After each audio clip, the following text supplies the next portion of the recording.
Hi guys, it's Thomas Moran here, and in today's video I'm going to be running through the Masters bets that I placed, and the question is, did a professional gambler win money at the US Masters Golf 2025? If you like these videos guys, please like, subscribe, hit that bell notification, really do appreciate that. The US Masters, what an absolutely crazy finish that was to last night. To anyone that stayed up, absolutely mad scenes. I'm going to talk about that a bit more later, but I wanted to run you through what bets, the 6 bets I did for the channel, how they got on and how I did overall, and because I did a fair few more bets just before and in play, just to let you know how I did and keep it transparent so you guys know, what I'm doing.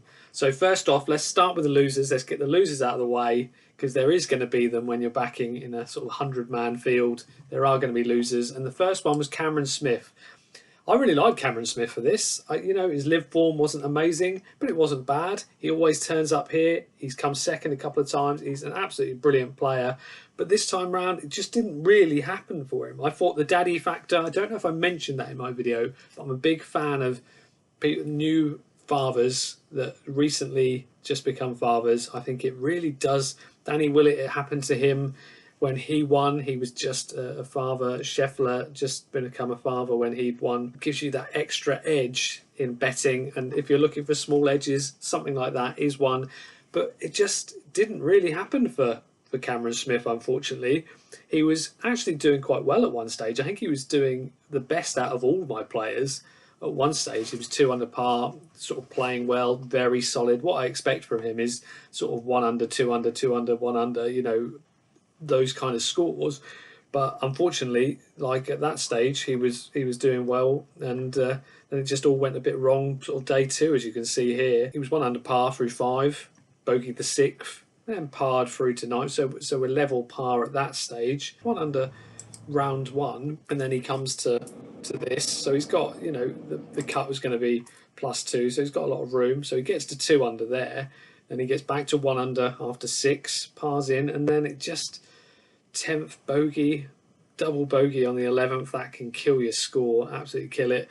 Bogey 13th and bogey 16 and 17, and then just 6 over par second round. Nothing ridiculously gone wrong, but it just sort of did. That is the Masters. That is exactly what happens, and he finished 5 over overall, and he missed the cut by 3 shots. Just so you guys know, I had £7 each way on him, so obviously we got nowhere near that, so that was a £14 loss on the first player there.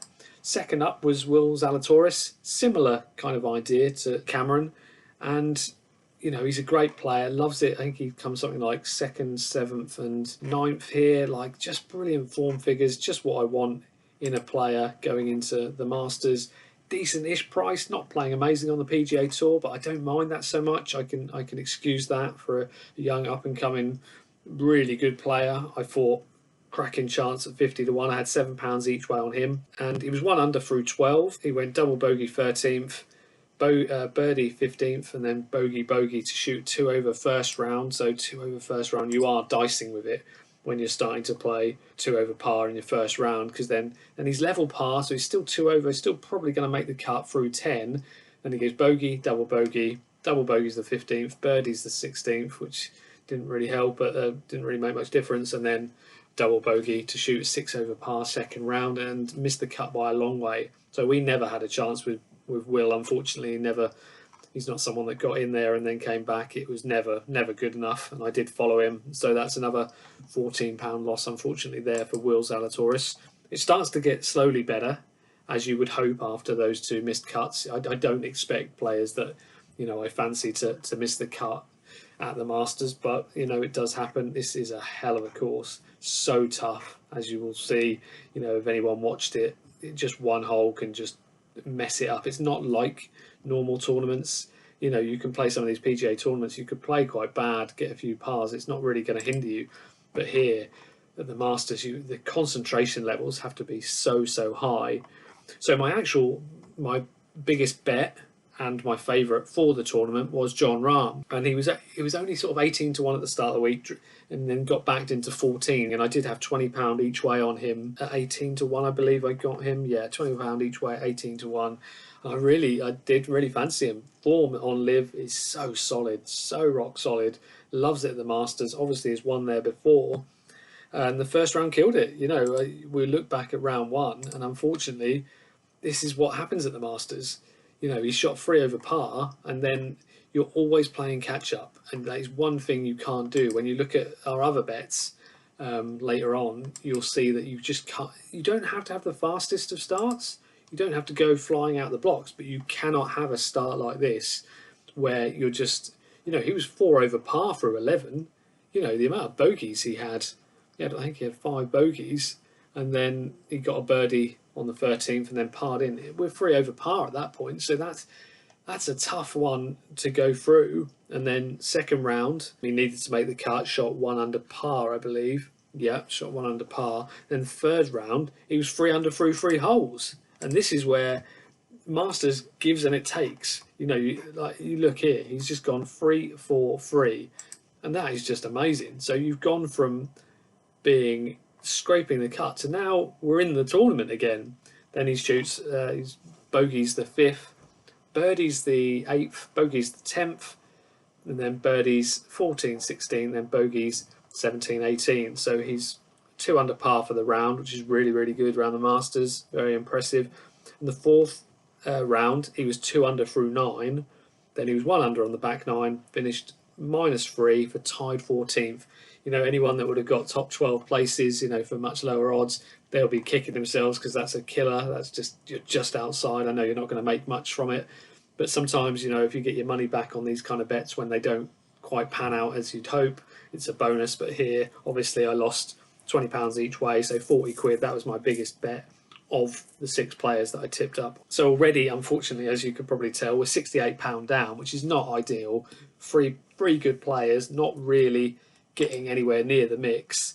And then my second pick that I fancied out of all the golf, all 6 of them, was Xander Schauffele. I think he's going to be a problem this year for players. This is only his 4th round after his injury, 4th tournament after his injury. I thought he played really well. Maybe, you know, we were getting prices around 18 to 1 to 25 to 1 for this reason. He's not quite there yet, but I think every round at this sort of elite level is just going to put him better and better and better. And I just thought, you know, round 1 he bogeyed the first hole, he birdied the second, so this is sort of, and then he was level through 8, then 3 bogeys in a row, 9, 10, 11, and he finished 1 over. So it was a, you know, round 1 was a struggle, but that's the class of someone like Xander, is they never panic when they're like Rahm didn't panic at all. You know, he nearly missed the cut, but yet he still managed to get tied 14th.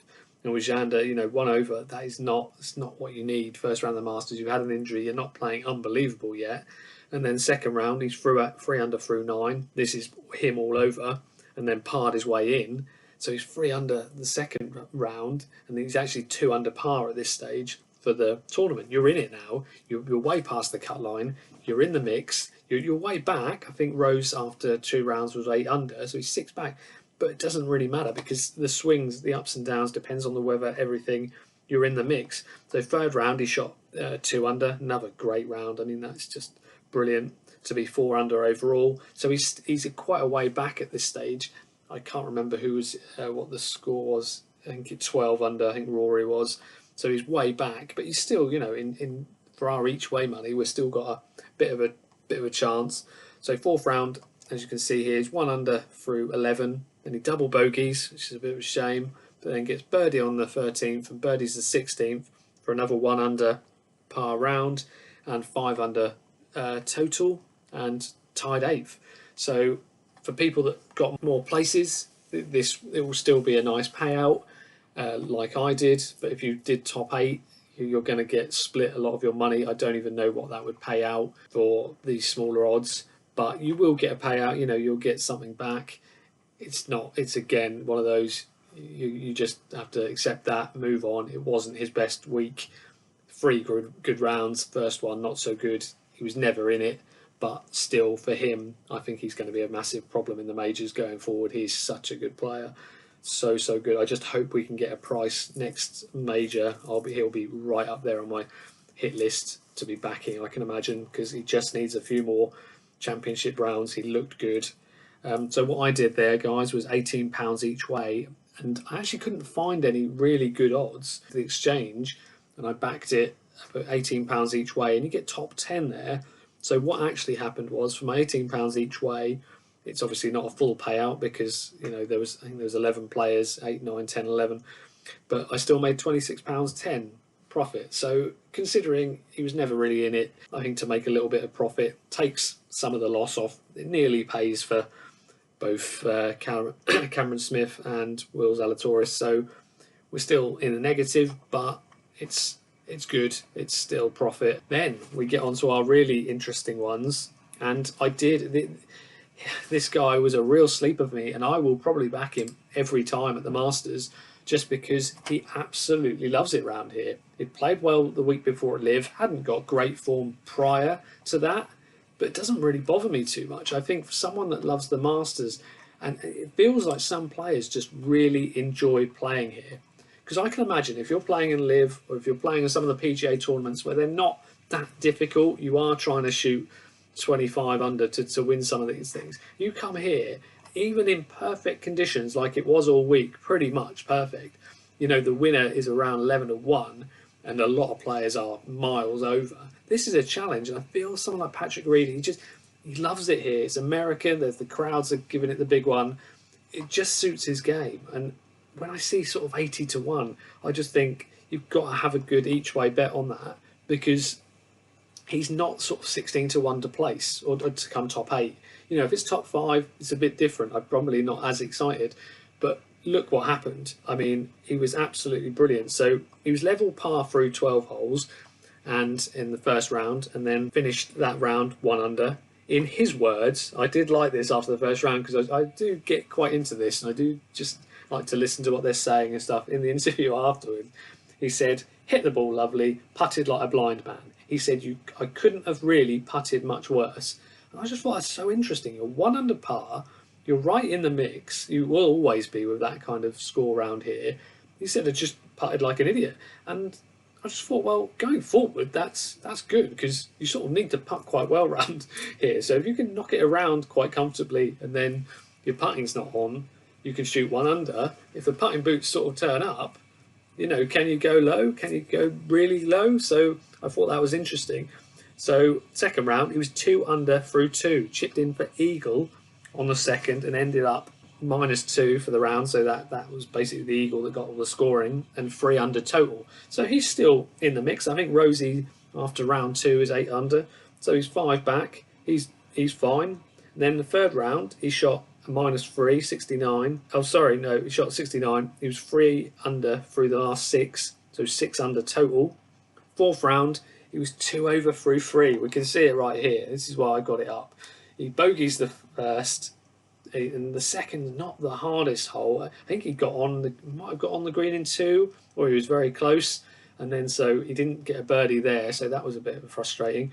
And then he goes and bogeys 3, and I'm like, oh, it's one of these situations where I would love him to get a top 8. It would be amazing. It would be great for the channel, for anyone that's backed him at 80 to 1 each way, or around those kind of numbers. And then it's sort of, you know, you're 2 over through 3. Then he steadied the ship, you know, par, and he birdied the next 4 holes. I mean, we're right back in it at this stage. You know, when you're birdieing 4 in a row, and then something like the Masters is just insane. 13th, he gets a bogey, and then he completely slam dunks the second shot on the 17th, and he finishes up. He wasn't really ever in contention, but he shot 9 under total score, and he was in 3rd place by himself. So a complete payout, and that was just, you know, I put £8 each way at 80 to 1. My plan was to see if he drifted, I'd have a tiny bit more, maybe another 2-3 quid each way, at sort of 90s, 100s, or something like that. But his price actually came in quite a bit. I think he was 66 to 1 and lower after that. So I didn't go any more than that. £8 each way, 80 to 1. Betfred paid 120 profit. So we're now in profit again. So if anyone's on, I really hope people got involved in Patrick Reed. That was a lovely, lovely result there. So going on to the main man, Justin Rose. What an absolutely crazy golf tournament he had. What's frustrating about doing these videos, and I can't explain to everybody all the bets that I'm going to do, so I have to narrow down my 6 best, which is exactly what I did. There was no, my 6 best, but sometimes before the tournament, maybe a day before or on the day, I might fancy something, or I might do little side bets or free ball betting. I did quite a lot of bets, which I'll explain about just after I talk about Rose. But I was in the betting shop and I thought, oh, first round leader bet. Why? I always do it every year. Small bet for Justin Rose, and I thought, should I do one for Spieth? And I thought, no. I just clicked on my phone. I've had £1 each way. I don't know if you're going to be able to see this. I'll quickly flash it up just to prove to you that it happened. But Justin Rose, you can see here, 66 to 1 each way, £1 each way, and yeah, first round leader. And so he birdied the first 3 holes. I mean, for a first round leader bet, you're getting quite excited at this stage, because I'd actually looked through the leaderboard during the day, and Aaron Rai had held the lead around 4 under at one stage. I think Jaeger was in the lead around 4 under at one stage as well. So, but it doesn't really mean anything. You could be 3 under through 3, and then you could miss the cut by 7. And then he birdies 8, 9, 10, and then birdies 15, 16, and bogeys the 18th for a 65, 7 under, and he wins me by £1 each way at 66 to 1, which is just mad, because that alone is £79.20 profit just from £1 each way. And people will be saying, why didn't you put more on? Why did you? I mean, it's a first round leader bet, for crying out loud. I mean, look what he shot in the 3rd round. He could have shot that first round and I don't win. I don't care that I only made 79 quid. I'm just very chuffed that probably about an hour and a bit before the tournament started, I thought, come on, you've got to do it. What do you put on? I thought, do I put £2 on, 150, £1? I just thought, just put £1 each way, because if I see him, even though I've backed him at 100 to 1, if I see him at the top of that leaderboard in round 1 and I haven't had a little bit on it, it will be a bit disappointing. So second round, he's level through 7 holes, birdies 8 and 12, bogeys 14 and 17, and birdies 16 for a 1 under, which was all we needed. We needed a steady round after that ridiculous first round to keep us in there. We're now still top of the leaderboard, I believe, by 1. So he's 8 under total. So 3rd round, he's 2 over through 7. And this is what is hard when you're sort of getting into the Masters, is it's just so up and down. Like, people, if you just sort of look at it at the end, you think, oh, Rose did well, or Reed did well, and you think, oh my God, it was absolute chaos. So the 3rd round was not good. He's 2 over through 7, birdies 8, so we're 1 over, bogeys 11, 16, and then 18, and then birdies 14. So he shot 3 over, and that is a killer round for someone wanting to win this championship. So for me, I was like, okay, so we're 5 over now. I believe at this point we're 7 back. I think McIlroy is 12 under. He just went mad in that 3rd round, and that just, it went from leading to potentially being able to make some money if he comes in price, and if he can have a good 3rd round, to now, oh my God, please, can we get a top 8? We're looking at top 8 at this stage. And I'll give you another example why it was so mad. Betfair, going into the 4th round, he was 320 to 1. And I hope some people would have had some fun putting £1 on that and then having a ride of your life for your quid. But yeah, so at this point, he's 7 back. And then it's just, yeah, you're 320 to 1 on Betfair. It was quite the round. So first hole, he birdies the first hole, pars the 2nd, which again, I think he did well on that hole. He was a bit unlucky not to birdie that. And he birdies the 3rd. So we're back up to 7 under at this stage. And we're thinking, the place money's looking good. We've got a chance at place money. We're still way back. But at one stage, McIlroy had double bogeyed, I believe it was the 1st hole. So the whole board compresses. McIlroy goes to 10 under, and Rose comes to 7. We're within 3. And then we bogey the 4th and the 5th, and then we're back to 5 under again, and we're 5 back. So it's just a frustrating. You've got to get, oh my God, this is going well, and then it just doesn't quite materialise. We par the 6th, and then we go birdie again. We're back to 7 under, and I think McIlroy at this stage had recovered, so I think he got to 12. So I think we're still 5 back at this stage. He pars 9 and 10. And then it gets interesting. He goes birdie, birdie, birdie, 11, 12, 13, and some of those holes are nasty. So I think at this point, what would we be? Would we be 10 under, I believe? So we're probably very close to the lead. And then the bogey on 14 puts us one back again. Then he goes birdie, birdie. And the crowds are roaring. He's absolutely on one. And then again, unfortunately, a bogey on 17, where it puts us, I think we're one back at this stage. And then we've got the par 4 18th coming up. And it's a tough old hole. McIlroy's been messing around. He's absolutely, I think he was 4 clear at one stage. He's now definitely not 4 clear. He might be 1 clear. And Rosie needs to put a bit of pressure on. If he could get a birdie here, you just never know. I think that would put him in at 11.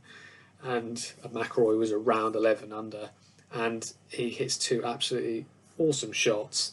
But the putt, my God, must have been 25 feet. He just rolls it in. The crowd go mad. He's at 11 under. I believe McIlroy's at 12 at this stage. And then McIlroy has he's got the 18th hole.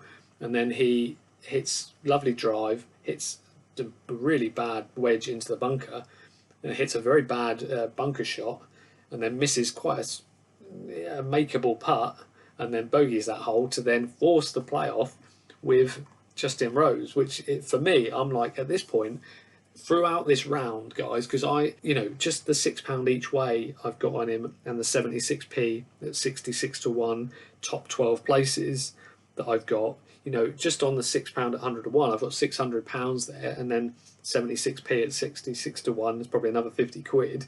I've got 650 quid if he wins, but he's now tied for the lead, and his price has come into 13 to 8, so 2.62 on Betfair and Smarkets. So I'm thinking, well, I can get some money back here. So I incrementally, I did it over the course of the whole week, so I was getting money back when he was coming in. But at that point, I laid him for 100 quid, so I'm essentially backing McIlroy at that point because there was no one else really in it. So I'm essentially backing McIlroy at the opposite of 8 to 13-ish. So I laid him for £150 at that point at the playoff. Me and my friends were talking about it. I was like, I still annoyingly fancy McIlroy. He's just so long and he's just playing so well. And with the playoff, Justin Rose went first, hit a beautiful, we'll show it here, hit an absolutely purling drive down the middle. And then McIlroy steps up, smashes one a bit further, even better. Rosie hits one to about 15 feet. It's going to be a sort of downhill, fairly makeable putt though. And then McIlroy just hits I guess it would be a wedge for him from where he was to about 5 feet, maybe 4 feet. And then Rosie just misses the putt, and McIlroy holds the putt to get a birdie on that hole in the first playoff and win it. It was just insane. So it wasn't quite the 100 to 1 winner we had hoped of. We were close, really close, and I hope people did enjoy it if they had a little bit of money on. I made £79 on him first round leader. I made £150 for laying him in play, Rose in play to win, and also I got 200. So basically after everything, so the £6 each way added onto the lay of 150, added onto the £79 for the first round leader. Justin Rose made me £352 and 27 pence. So we're now looking like we're in really good profit for that. So for the 6 bets, it was a good return overall for me. There are other bets here I just want to run you through because I want to be transparent and show that it's not all.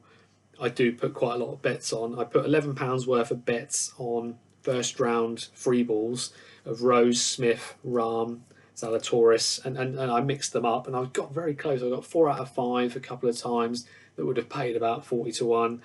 Obviously Rose did really well. It was people like Rahm and Zalatoris that let me down. Even Smith did well first round. I think he lost his 4-ball. He shot 1 under but lost it. But I had 4 out of 5 a couple of times. So I lost £11 there. Then I had some more the day before. I was just like, I want to have a few more players.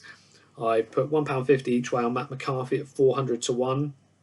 He shot 3 under total and tied 14th. So he gave me a bit of a run for my money. At one stage, he was in second round 68. He was 6 under through 51 holes. So he was right there then 4 over, 16, 17, 18. Like I say, it gave me a good run for my money, but I lost £3 on that bet. I had £1 each way on Adam Schenk.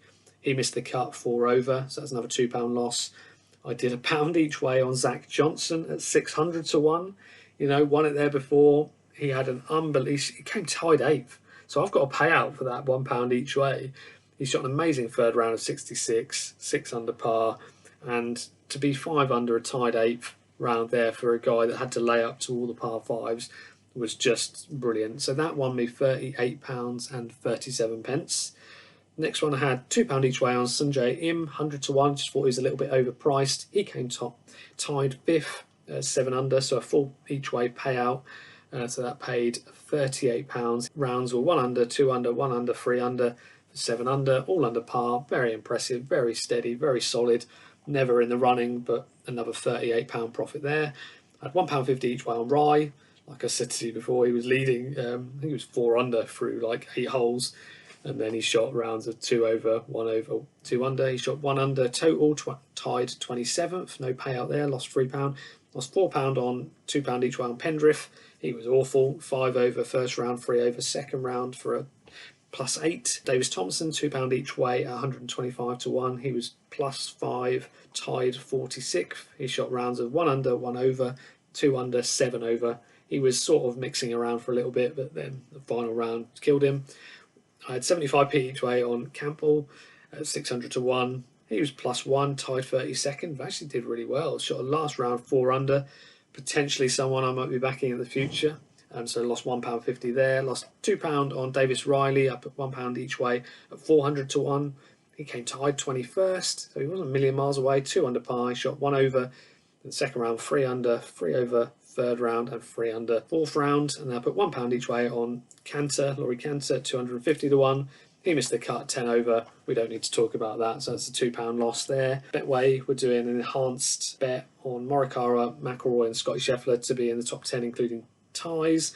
Well, that was a good bet. I might try to have £10 on it. They let me have 3. Happy with that. Had £3 on that. Obviously, McIlroy won. Scotty Scheffler was 4th. And then you had Morikawa tied 14th. Unfortunately, it nearly came in 6 to 1. I thought that was good value. So I lost £3 there. And so overall, guys, so all my losing bets. So we had the £68 of my tips that I gave on YouTube. They lost £68 loss there. I lost £11 on the first round free ball bets, and £38 I lost on some of those little ones that I just described there. So the losing bets came to £117, but then the winning bets, which, as I'll be very happy, I won £38 on him. That's £38 profit on that, £2 each way.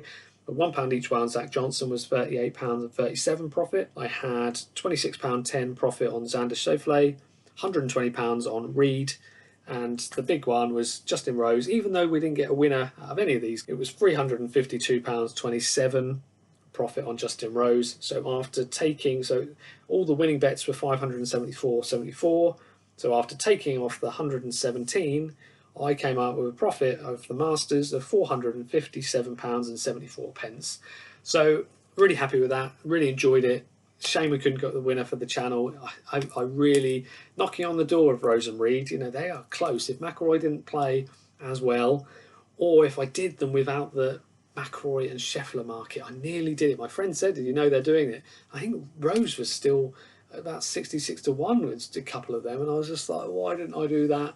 Hey, you live, you learn. I should have done it, because they would have been so easily placed, and I knew McIlroy and Scheffler were going to be a problem, but I'm not backing these guys at 9 to 2 and 13 to 2.